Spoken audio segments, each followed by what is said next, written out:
So this video is really about couples sitting down together to actually create a financial plan. It's a walkthrough, it's a guide, and if you actually follow through on the steps that I will give you, you will come back to say thank you, Ola.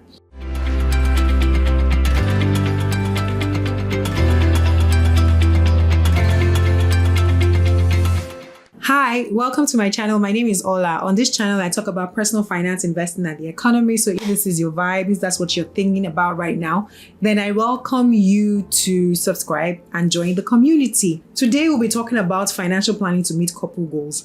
Now, why is this important? I realize that a lot of people are very haphazard in their personal finances. You might be a 9-to-5er or you run your own business, you're successful there, you create strategy, 5-year plan, blah, blah, blah. And then you now actually work back. Like, what do I do? Pam, to get there, and you begin to work towards it, and somehow or the other, despite all the ups and the downs, right, you actually get there. So this video is really about couples sitting down together to actually create a financial plan. It's a walkthrough, it's a guide, and if you actually follow through on the steps that I will give you, you will come back to say thank you, Ola. So let's get with it. I'm going to be giving you 6 to 7 steps to take. Take them in that order. Take them in that order and you'll be glad.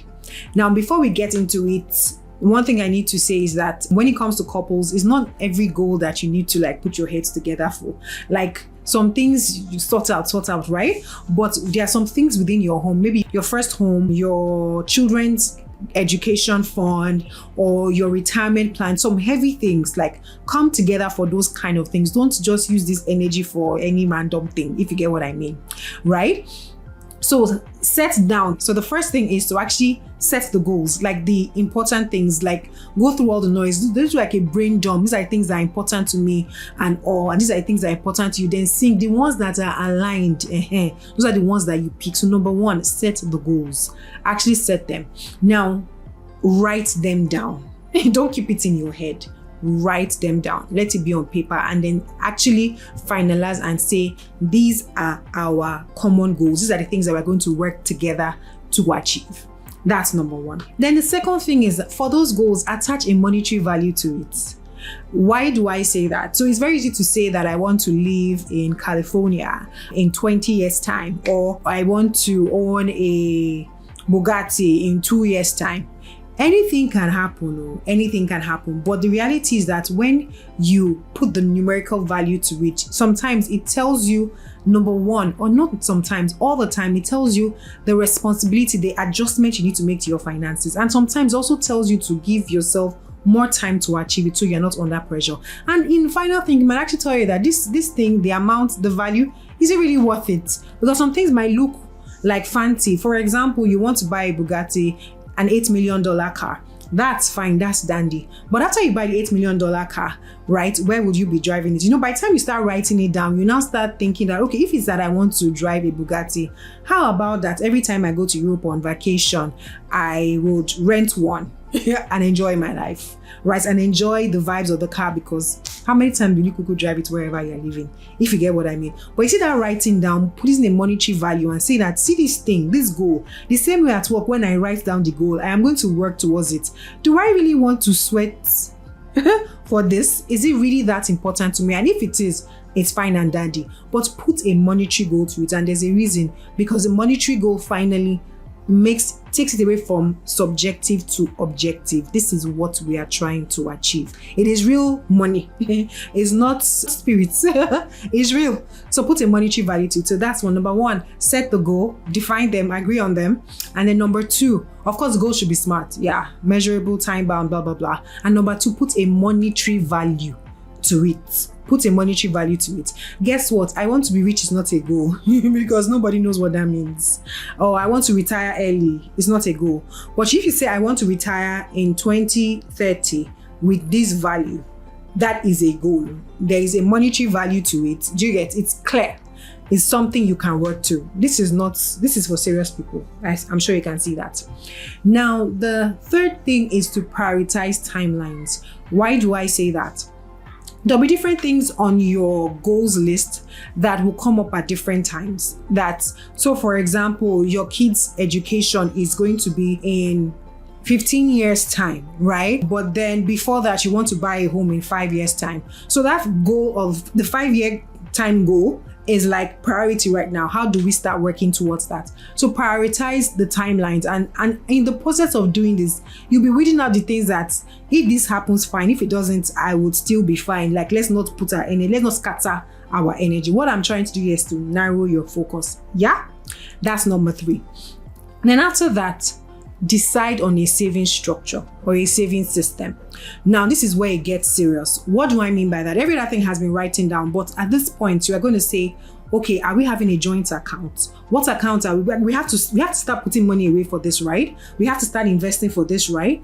But what account are we going to use for this? Are we going to open an account? Are we creating a joint account? Are we creating joint investment accounts? What are we doing? So that saving structure, recommendations at the minimum, a joint account works for, let's say we both agree that, we'll talk about how to decide on how much to be contributing to that one goal. But let's say I earn 1 million, you earn 1 million, and we both decide that it's 500K will be contributing to this, our future goal. We will need to put it somewhere. If we both leave it in our personal accounts, that is licensed to spend it. Do you understand? So you see that place where we are going to be putting it, we have to create it. Best recommendation is a joint account. Joint account in a bank, joint investment account with asset managers, just keep it joint, right? So everyone can wire easily to that account or transfer easily to that account. That's the next thing. So this is like a checklist. You have like a guide of what to do. The benefit comes in taking action. Yeah? The benefit comes in taking action. Now, the next thing, like the very, very, very next thing that you need to do is to now say that this goal that we've put a financial value on, right? What do we need to do? Let's say the goal is in 5 years' time. How much do we need to put away, right, annually to actually get to this goal? Now, we're going to switch over to like an Excel sheet. So I'll show you how to work at it now.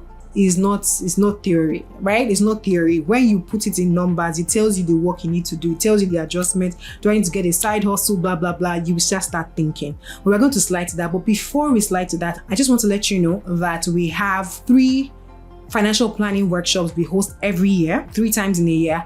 If you would like to get guidance, live online guidance, it's a virtual workshop, so you can join me from anywhere in the world. If you would like to have hand-holding guidance to actually create a financial plan that works, that would give you like a proper assessment, a 360-degree assessment of your finances, and you would live with a clear plan that was guided by a professional. You know how much it costs to get a financial planner, yeah?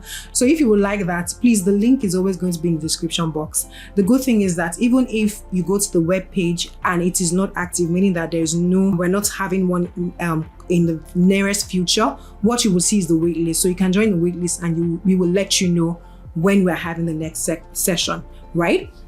But then if you really want to take action with these tips that I've given you, you can at least start. And when you see that, okay, I really do need help, that's there waiting for you. So yes, this is me walking you through how to tie your goals to an action plan. Basically, the idea is that we already started with establishing a monetary value for these investments or for these goals. Now, the idea is, how do you tie these goals to actions? What exactly are you supposed to be doing? So let's pick one goal. Let's say you have a goal to go to school. Your goal is to go to school in 5 years, and the monetary value is $100,000, right? That's what your postgraduate college costs is going to be, right? Now you have that, and you say the timeline is 5 years, right? And that's what we're going to do. So the question is, how much are you going to be saving and investing monthly for you to get to this goal?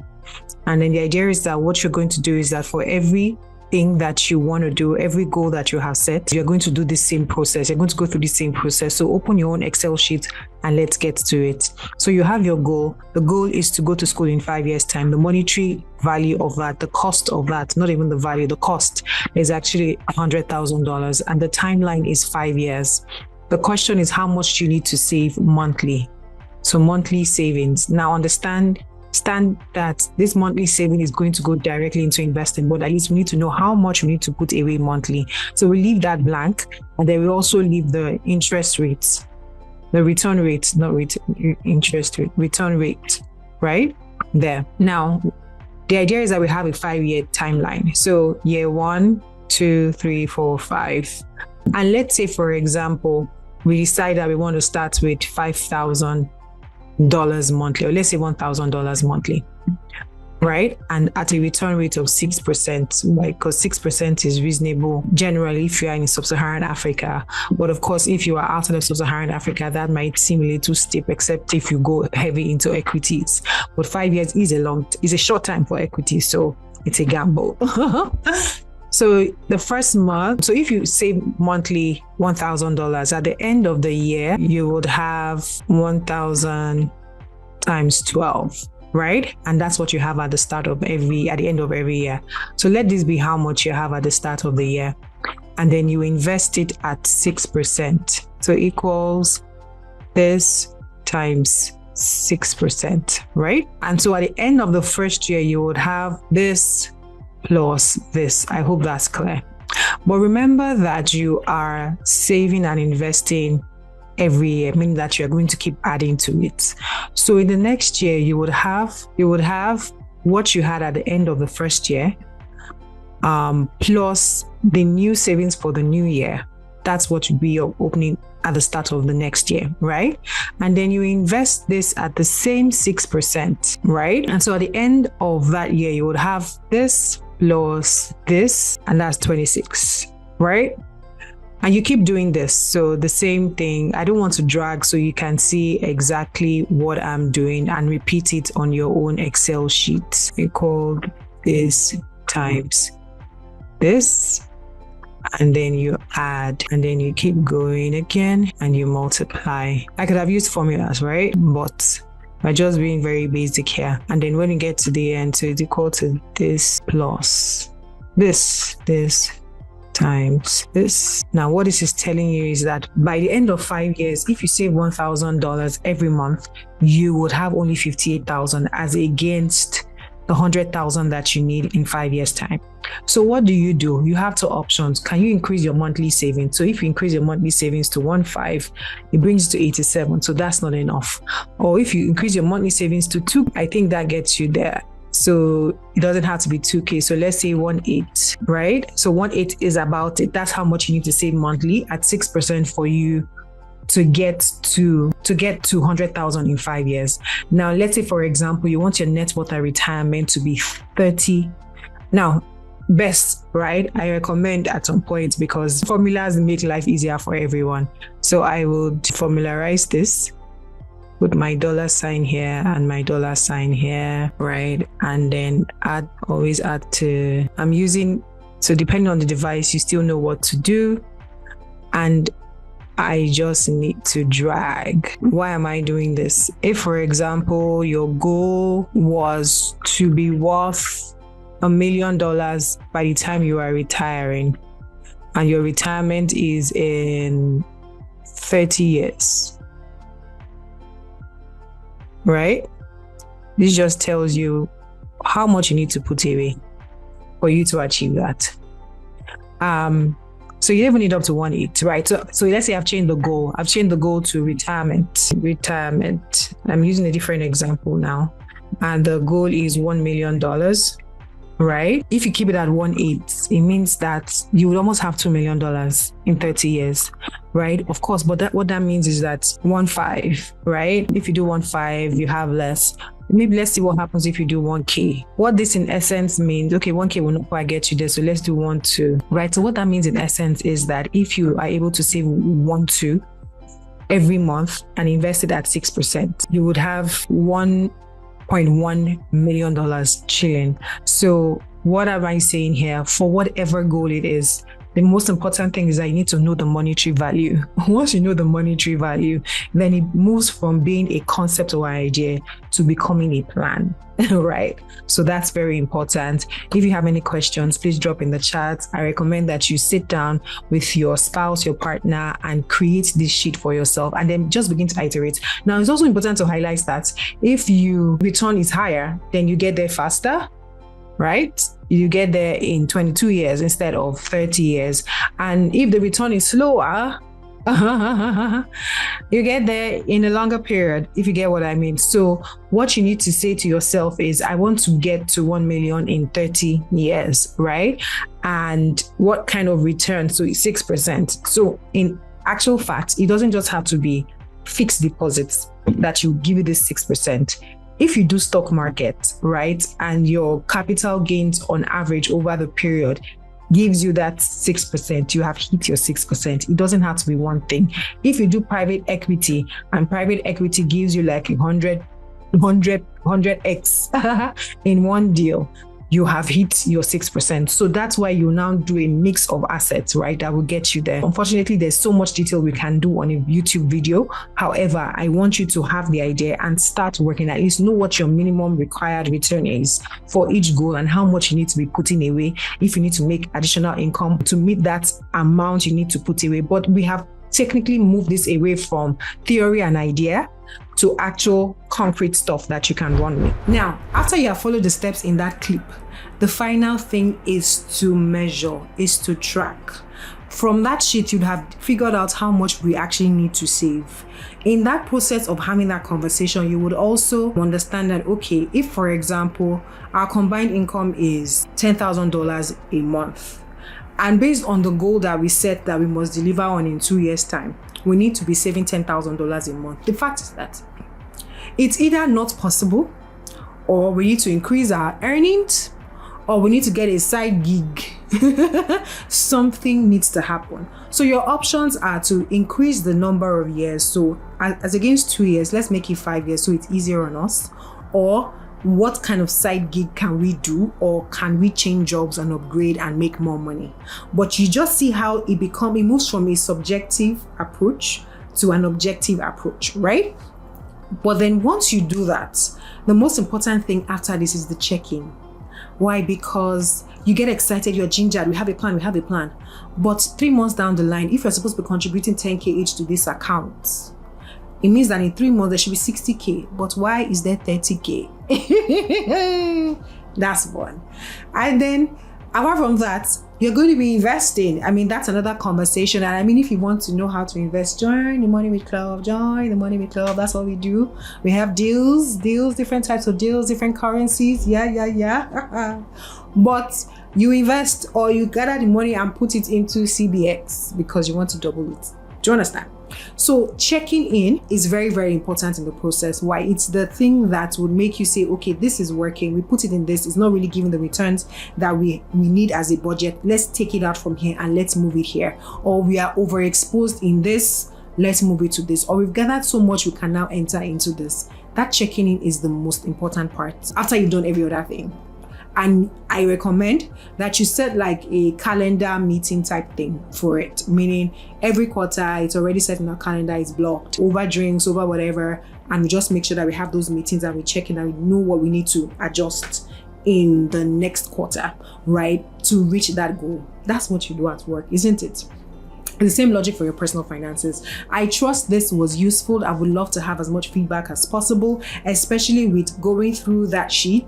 I also need to remind you that there's a workshop. Join the wait list at the minimum. Even if it's not live at the moment, join the wait list so that you will get notified once we are hosting a fresh one. It runs 3 times a year. And what we've done here is like a snippet. This video is literally like a snippet of what we will get you to do in the workshop with so much clarity, simple English that makes sense and is relatable. Trust this was useful. Do not forget that you can't outsource your health and your finances. You always have to engage. Nobody can do it for you. The same way nobody can gym and you'll be fit. I always say this and I feel like I sound like a broken record, but no one can eat vegetables on your behalf and you'll be healthy. Please engage with your finances. See you in the next video. Bye.